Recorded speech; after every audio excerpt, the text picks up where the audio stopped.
everyone, this is Pico Entertainment and we're back again, and here now we have another video for you, and this will be a full-on spoiler review for Black Widow. Now this will be a much more free and open discussion, talking about the most significant parts of the movie, expanding on what I thought worked and what I thought didn't work as well. Now you can check out my more structured non-spoiler review, and I will leave a link within the description and at the end title card of this video.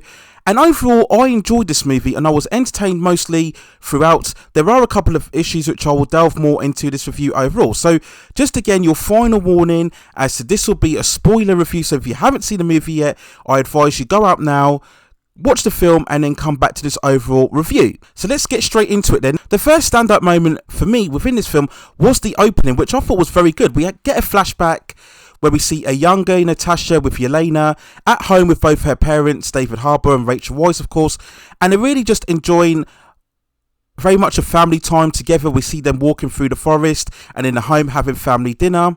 And I was originally looking to see if there was a typical de-aging effect that we see so often throughout the Marvel movies for both David Harbour and Rachel Weisz. I don't think there was. I really couldn't tell. Especially with Rachel Weisz's character, it did look like they just cast a younger actress. Maybe there was a de-aging, which I guess, if I can't really tell, was kind of the point of how well it is overall. And they really do a good job with it overall. But of course, the technology is not perfected yet where they can do multiple scenes of it. But it still looks good very well. But I really couldn't tell at the beginning. But moving on from that, we suddenly see the family have to leave very abruptly after being tracked down by, assumingly, I think, US government agents. And this is a very good, exciting scene as they plan their escape. We see them arming all their guns and weaponry together as they look to get away from the pursuing cars. We see a very good car chase sequence here, along with David Harbour later on preparing a private jet that they've had in the background. And as the cars come up, he starts shooting at them, and then he's jumping on the wing and he's shooting at the cars. Rachel Weisz gets shot, and we see Natasha later on having to help her fly the plane.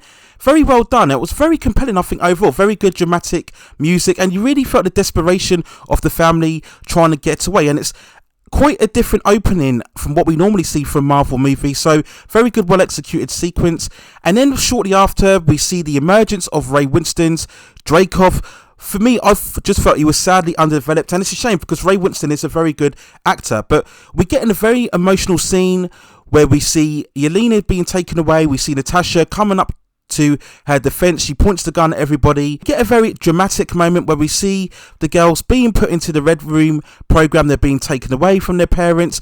And this is where I felt there was a bit of inconsistency, because in this opening moment here, David Harbour seems far more of a serious, far more of an intelligent and put together person than what we see later on within the character. Now, yes, of course, he was imprisoned, and we assume multiple things were done to him later on throughout the movie, but I just felt there was a bit of inconsistency into how he was in this scene and then when we see him later on. We then follow this scene with the opening credits, played with a female rendition of the classic Nirvana song Smells Like Teen Spirit, and we get like a newsreel documentary style footage where we see the expansion of the Red Room. We see various targets. We assume this is what the Black Widow team were being brought up to take out overall. Lots of news events done with a lot of shaky cam and quick edits. It's done very well, very good composition put together, and we see the young girls being taken away, being kidnapped and transitioned to the program. And this really is quite a dark moment in terms of what we normally associate with the MCU, because you really are dealing with human trafficking and child abduction.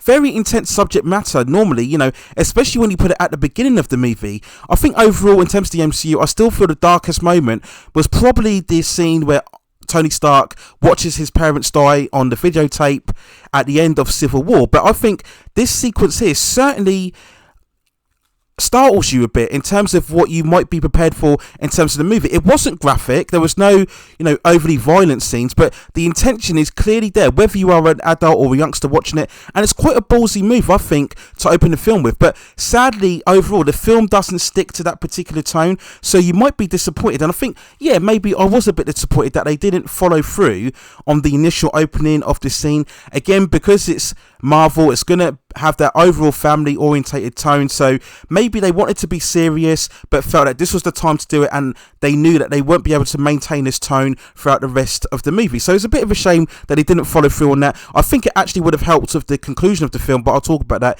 in a minute.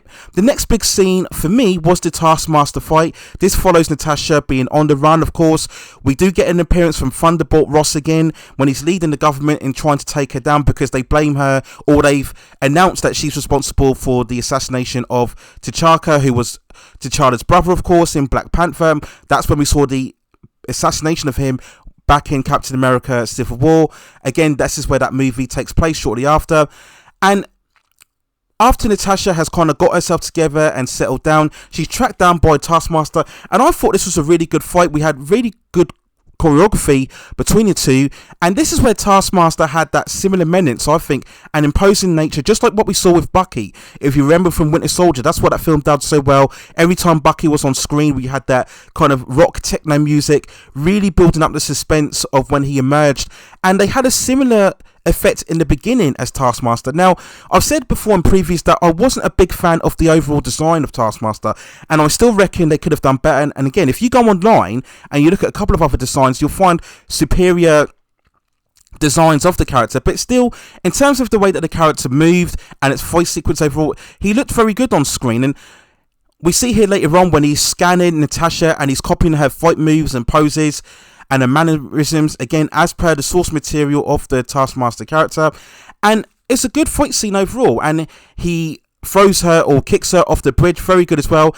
And this stage, the movie was really starting to build momentum for me. We go on for the next big part of the movie that caught my eye, and that was the fight scene between Natasha and Yelena. Yelena, of course, was somehow freed from the Red Room program, and the fight scene between her and Natasha is very good. Again, very good choreography, reminiscent of the Bourne Ultimatum films. I think it's halfway through that film, if you remember, when Jason Bourne fights that tall assassin overall. It's in a similar kitchen environment, just like this scene here. It's a bit diluted as well, because you know they won't kill each other, and it's a bit strange because why are they fighting so hard? I mean, if it's hand-to-hand combat, that was one thing, but they're literally using knives and sharp objects to try and kill each other. So it just questioned a bit why they were fighting so hard to kill each other if they knew who each other was. But still, it was a very good fight scene overall. And then we continued with that shortly after, when the Widow assassins crashing through the ceiling. And again, we get good sequences when they're shooting at both the sisters. We see those shots that we saw very much from the trailer, when they're jumping over rooftops and swinging over the building poles, driving away on the bikes. And then Taskmaster comes steaming through with this armoured tank, a bit reminiscent of GoldenEye, if you remember when James Bond was on the tank scene and he was driving through the city. So just very intense, very good. And again, just drawing back on those Winter Soldier comparisons with the car chase, you can clearly see everything. Very good, clean, coherent car chase sequences. And again here, Taskmaster, he looked good when he's getting up and he's shooting arrows at the two. And it's very exciting. At this stage, I was really loving it at this stage, with lots of momentum. Yeah, there was a bit of suspension of the disbelief when they flip over the car, it explodes, and then it kind of goes through the train station. That was a bit kind of out there, you know, you kind of question that, but you just go over it because it is very intense, and we just keep following Natasha and Yelena as they're on the chase as well. So very good momentum here, very good, exciting, I think, opening to the movie. And then later on we get the revelation that Natasha had to kill Dreykov in order to be recruited by the Avengers. And then we get another shocking moment when we reveal that she also killed Draco's daughter.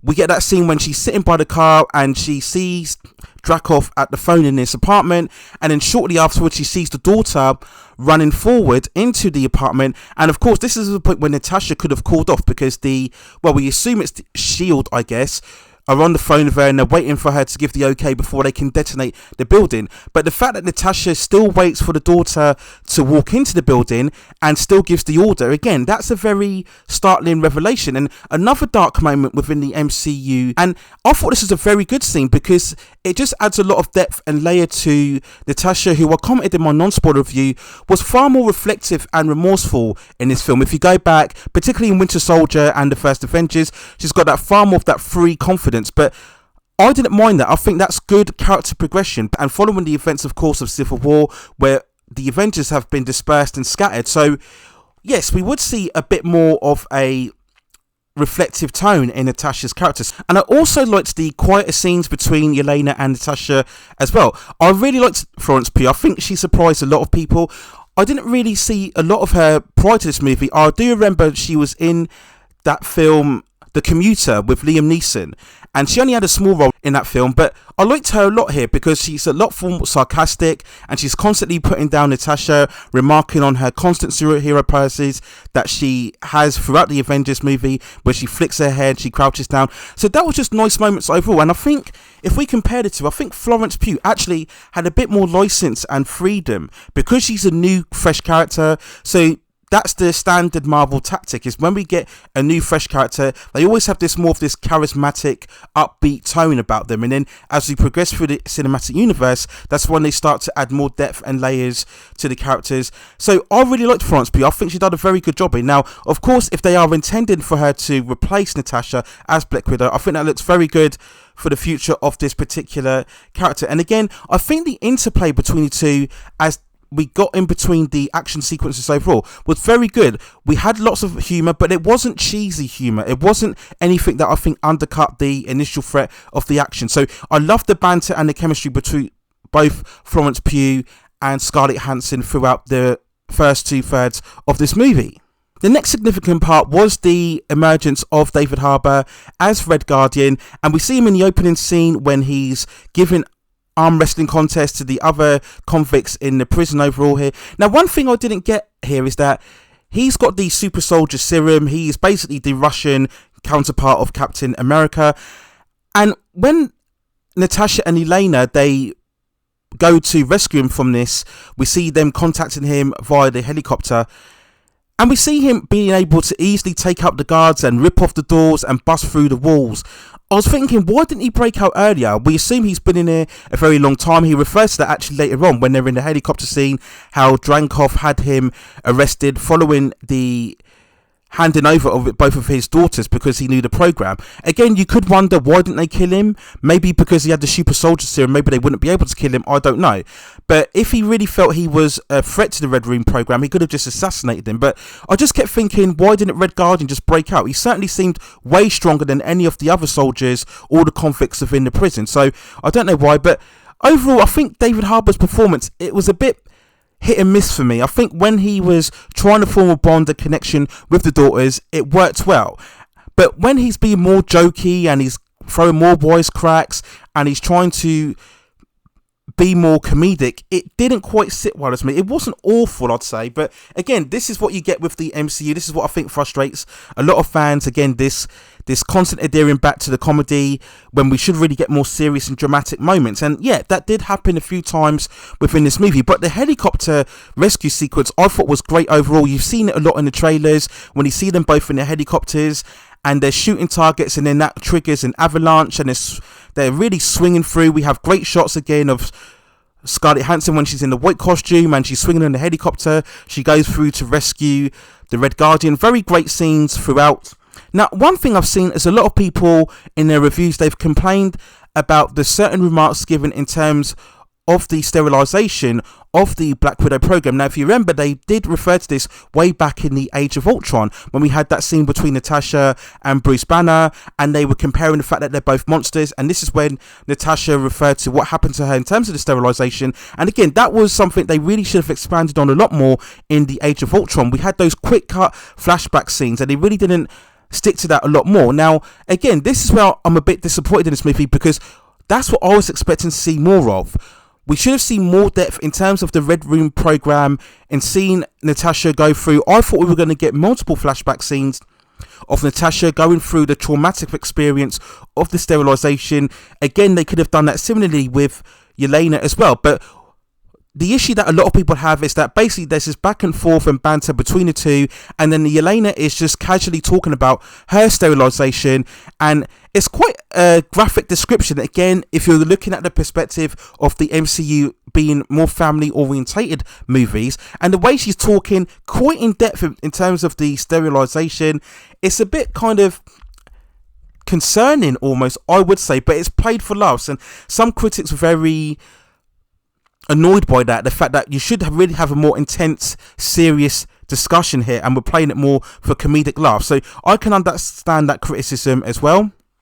The next significant part, of course, is when they catch up with Rachel Weisz's character. She's out here on this farm and she somehow perfected the technology of the Red Room, which is basically mind control, and we get that scene when they're sitting together in a group at the table and she's talking about how, of course, the Americans were developed the super soldier serum and they took elements of that and they took it more in terms of controlling the minds and the actions of individuals.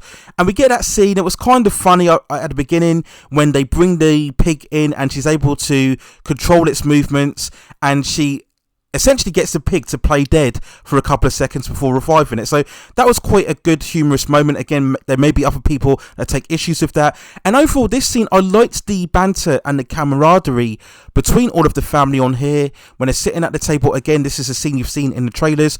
I do think it was a bit prolonged. It was a bit extended. It goes on for quite a while, the scene at the table. And this is the moment where I think the movie lessened. It didn't necessarily go completely off the wall, but it did decline in the overall intensity that it had for the first 2/3 of the movie. And this is the point where I think we should have maybe cut less on the family dynamic and go back to the villains, particularly the Taskmaster. We really should have gone more into, as I mentioned before, the Red Room program. But then, of course, the family, they've somehow caught up with them.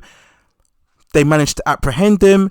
And then we get, I think, too many switches here. So we get one switch where we essentially find out, or we think we found out, that Rachel Weisz is still working with Dreykov and that she organised the capture of the individuals. And we see her going together with Ray Winstone's character.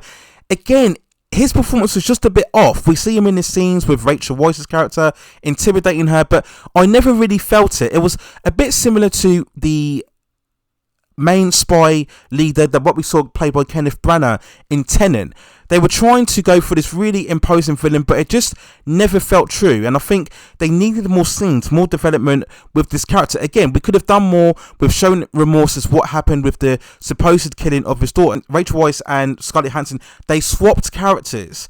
So they swapped using that facial technology that I've seen in previous movies. I can't remember whether it was Civil War or it might have been Infinity War, where they're able to blind the screen of the identity of the characters. So they made the switch halfway through because they predicted her capture.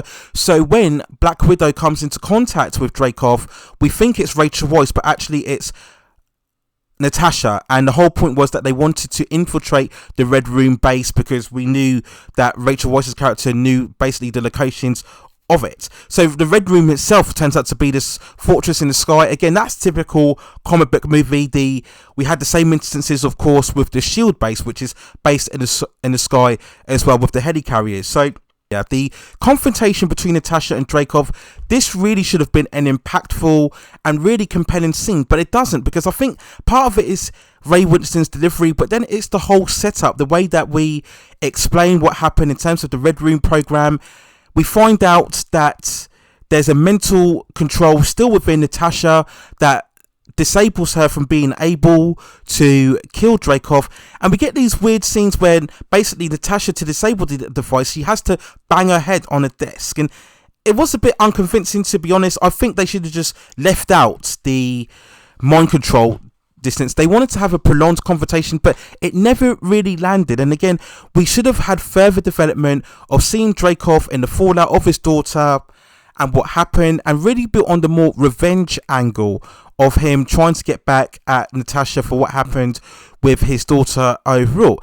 And then we get the revelation, the big revelation here of Taskmaster. Now, a lot of people would have been very disappointed by this because, as I said before, prior to this, Taskmaster has a menacing presence, even though it kind of gets sidelined as we delve more into the family dynamic. But then we get the unmasking, and it turns out to be Olga Kurylenko. Now, if you know her, she's been in films such as Oblivion with Tom Cruise. She was also in Quantum of Solace as well. Now, she has been much more of a female action star. Now, she's not as prominent as Scarlett Johansson, but I think she's well known as an actress, and I think they might have actually done her a bit of a disservice in this role, because the reveal of the daughter, I didn't mind it in the concept of it, because you are going for this cyclical approach as to, again, tying back to that moment earlier on where we saw Natasha remorsing over killing Drenkov's daughter. So again, this was going for a much more emotional impact, but because we don't hear the daughter speak, we don't get very any dialogue with her, it just falls flat. It's a shocking revelation at the time, but then we needed more purpose with the daughter. We needed more dialogue, and I would have preferred it if Taskmaster was confronting Black Widow and then she get unmastered the battle, and then she talks about how she was seemingly killed in the explosion, and then we get a sequence of seeing her being brought back to life. Again, you can tie back to the initial concept of young girls being abducted and being experimented on. You could have tied back to the earlier sequence, and this is where the film kind of fell off in terms of the overall story and the plot overall. I think had they just lessened on the big bangs and the explosions and focused much more on the intimate backstory of Dreykov's daughter, it would have had a far more stronger emotional climax. So this is where the film, it wasn't falling off in terms of it not being watchable, but I just think this is where it fell into the phase one genre, the phase one tone, where we get an over-reliance, as I mentioned in my non-spoiler review, of the heroes, and it comes at the expense of the villains. And I've always said the villains should drive the story. They really should be amongst the most important character within a movie, because that elevates the film in terms of its overall story. So that was really disappointing, and as I said, surprising that they got a prolific actress, I would say. I mean, she's done many standalone movies, actioners. If you go on Netflix, there's a couple. So to get an actress like that and have her not speak any line of dialogue, I think it was doing her a bit of a disservice. But again, this is when the film is kind of shifting much more into the action, spectacular climax. We see them trying to disarm the Red Room. We see Dreykov's plan about how he's got Red Room agents all over the globe and he's tapping into his program. Maybe a bit of a stretch to say that they're global agents all over the place, I would say. But we see that in the map room, and then later on they disarm the technology. We see again Scarlett Johansson's bumping her head against the desk, and then that's when we see the entrance of the other Black Widows who are still under the control. And I looked at this sequence again where we see Natasha fending off against all of the Black Widows. Good that they're kind of keeping the spotlight back on Natasha. There were moments where I felt maybe Yelena was getting a bit more spotlight than what Natasha was, but I liked this scene where we see her fighting off against all of the other agents. Again, it's showcasing how well skilled Natasha was. Good again that they didn't have her beat them all. I think that would have been too much of suspension of disbelief, but she's eventually overwhelmed, and we get a kind of more dramatic Russian type of music, and they're beating down on Natasha. They've got her hold, and it seems like she's going to meet her end, but then Yelena comes in and she throws all of those red canisters with the spray that disorientates the Red Room influence overall. So it's a well shot and well staged scene. Later on we see Natasha, she disarms the Red Room device. I think she was wiping the data more of the Red Widow across the globe, so they wouldn't be able to get located. So later on when we see her throughout the movie, that's where they have more of the red substance, and that's where they can find the other Widow agents and then take away the influence from them. But as I said before, this is when it kind of descends more on just the big bangs and the explosions. We get good shots where we see Natasha shooting the window and jumping through in the explosions. A bit unlikely again, the fortress is being exploded at this point. We see all of the fallen debris. Again, we've seen this in the trailers. Again, very reminiscent of what we saw in the Winter Soldier with the destroyed helicarriers.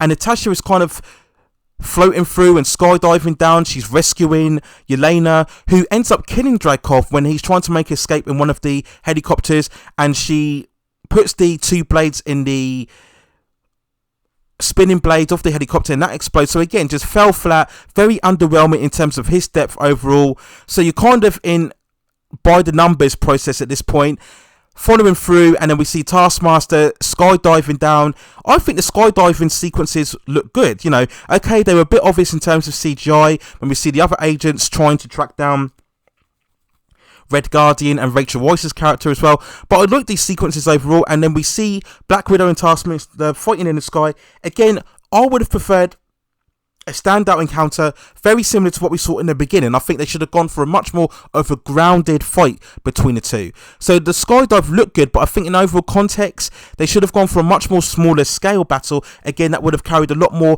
emotional intensity.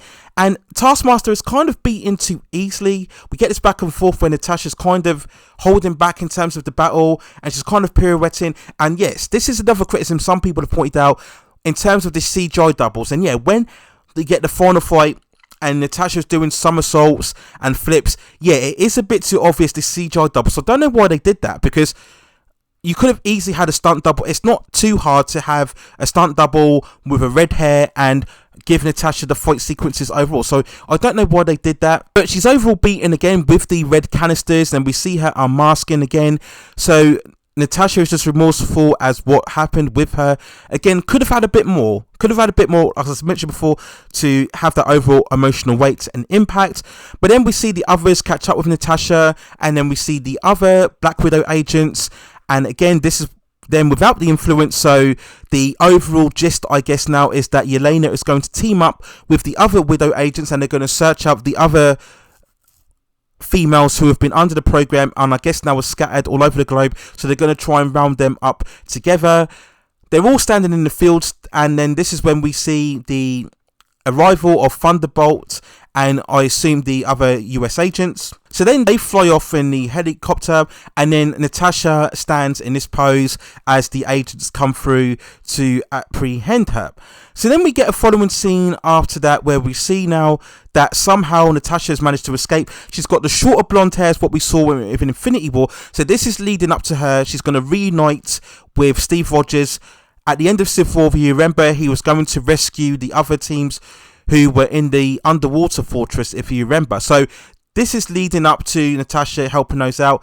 It didn't really give the overall conclusion. It just kind of felt a bit underwhelming, a bit flat, I would say, in terms of just her, oh, here she is, goes off to help the Avengers. And again, this is the dilemma that they have, because we already know the fate of Natasha. So when you have a solo movie, it's a prequel, it's difficult to give her, I think, the overall satisfying conclusion that she deserved, even if we assume this is going to be the last appearance. Now, of course, Marvel, they've got leeway because they're using the multiverse angle. So if need be, if this proves to be very successful and they want to do a sequel, I'm sure they can use all sorts of magical time travel, multiverse logistics to bring Natasha back. If necessary, they go back to the Soul Stone and bring her back. So don't be surprised if we see Scarlett Johansson come back in the long run. But I think overall it was a sound movie, very entertaining. It was just that lack of, I think, context, that lack of emotional weight, and this is down to the underdevelopment of the villains. And I think had they just done that and cut back a bit on the family scene, which was good, and you need that to delve into the heroes, but had they cut back a bit on that, cut back on the explosions and the CGI climax, and gone for a more grounded conclusion, I think it would have served this movie, and I think it would have elevated it a lot more in terms maybe the upper echelon of Marvel Cinematic Universe entries. So that's it really for the most part. We go on to the end credit scene, and then we see Yelena looking at the grave tombstone of Natasha, and then we see Valentina appear. Now, if you know, Valentina is of course the agent that appears throughout the last couple of episodes of Falcon and the Winter Soldier, where we saw her recruiting the US agent, of course. And I think this is again setting up I think it's the Thunderbolts, which is another secret agent team that Valentina is recruiting throughout. So this is where now we're hinting that maybe Florence Pugh is going to be the successor of the Black Widow going forward. Valentina reveals the picture of Hawkeye, blaming Hawkeye for the death of Natasha. We all know, of course, that wasn't the case, but she's spinning that as well to help recruit Yelena. So this is hinting that Yelena is going to appear in the upcoming Hawkeye series, which we see Jeremy Renner return, and it's going to feature the character Kate Bishop as well. So we'll see the ramifications of that, and that will go ahead being further as well. So this is again where they're really upping the female interest within the MCU, because now we're going to have Yelena's supposed Black Widow, we're going to have the Kate Bishop Hawkeye, we're going to have Miss Marvel, of course, Monica Rambeau is included, we have Wanda as well from WandaVision, Captain Marvel, Carol Danvers is going to be returning.